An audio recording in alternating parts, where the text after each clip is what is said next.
ইংরেজি জানা দরকার, হিন্দি জানা দরকার, সান্তালি জানা দরকার। যেহেতু আমরা জানি এখানে যদি কেউ ইংরেজি ভাষাভাষীর লোক আছে অথচ সুসমাচার বলা দরকার, আর যদি আমরা কেউ তাকে ইংরেজি ভাষায় বলতে পারি, আমাদের নলেজ আছে, জ্ঞান আছে, তাহলে কিন্তু ঈশ্বর আর পরভাষা দেবে না, দেবে দরকার নেই, আননেসেসারি। যেমন বাইবেলে লেখা আছে তোমরা অনর্থক ঈশ্বরের নাম নিও না।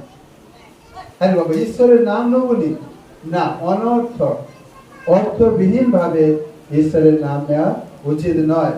সেই জন্য প্রথম শতাব্দীতে এটার প্রয়োজন ছিল বলে ঈশ্বর তাদের মধ্যে ভাববাণী বা পরভাষা দান করেছিলেন।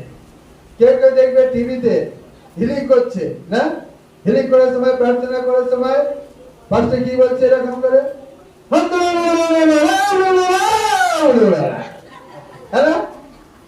তখন সবাই ভাববে বাবা এই পাস্টর ভালো তো পরভাষা বলছে, হ্যাঁ কি না? দেখেছো কোনোদিন টিভিতে এরকম? দেখেছো না? এইগুলো করে গেলে যেন নিজের জ্ঞানী দেখানোর জন্য।